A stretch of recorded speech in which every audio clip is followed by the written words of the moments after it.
Napakayabang.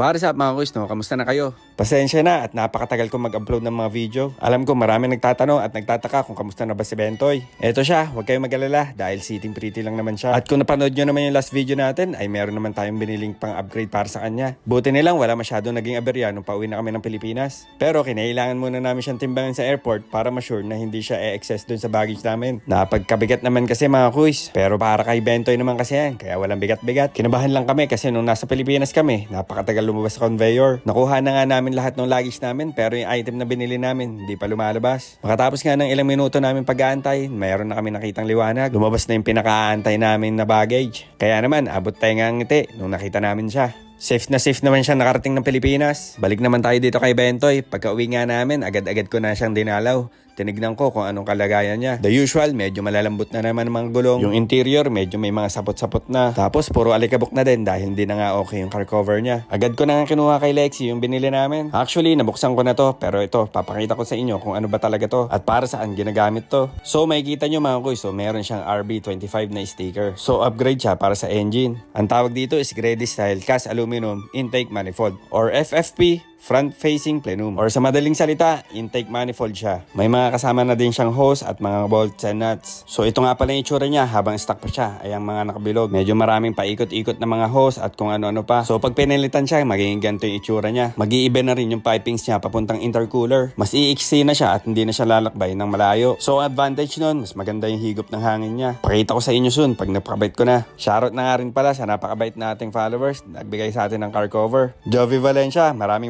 salamat. Mabuhay ka hanggat gusto mo. Naawa na siguro siya sa sira-sira nating car cover. Kaya ayan, binigyan naman tayo bago. Maraming salamat ulit, kuys. Medyo nakakalungkot lang dahil nakita ko si Bentoy. Medyo may maliliit na dent. Medyo minor lang naman pero yun nga, medyo masakit sa dibdib. Pa-comment down below naman kung meron kayong mga kilalang PDR dyan. Baka sakaling makuha pa. Sayang naman din kasi original paint pa ito. Tapos banda likod, meron naman tayong nakita maliit na gasgas. Sana makuha pa to sa buffing. At yung mga nakikita nyong kulay puti, dumi lang naman yan. So sobrang tagal niya nang hindi naka-carwash, ay ayan, nangyari sa kanya. Pwede ka na magsulat dito sa kapal ng alikabok. Dahil nga sira na yung car cover natin, tumatagos na yung mga tubig papunta dyan sa pintura, kaya nagiging alikabok siya. Lagot na naman tayo sa mga followers natin, papagalitan na naman tayo, di natin nilalagaan sa Bentoy. Kaya huwag kayong maglala, ito na siya. Uuntayin na natin siya, try na natin din mag-upload ng mga video. Kaya yan, ikakabit ko na yung mga terminal ng battery dahil i-start na natin si Bentoy.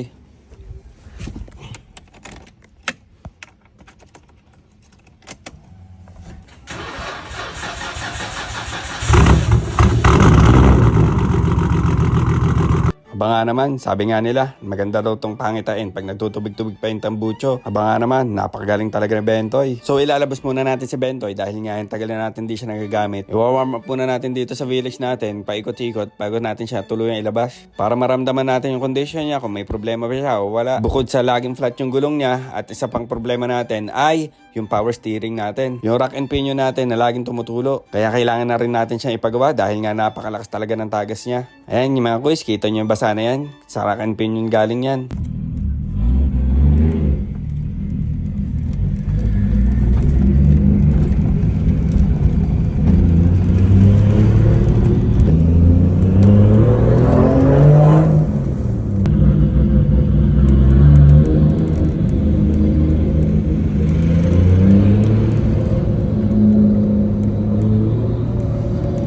Ayan, grabe talaga yung tulong ni Bentoy. So far sa pagdarive natin, meron naman tayo nararamdaman ng onte. Medyo palyado siya, hindi natin alam kung bakit. Kaya pagmasdan muna natin sa mga susunod na araw. Sa ngayon, dito muna tayo sa loob ng village hanggat di pa natin nararamdaman na okay na siya lumabas. O paano, hanggang dito na lang. Hanggang sa muli. Bye-bye!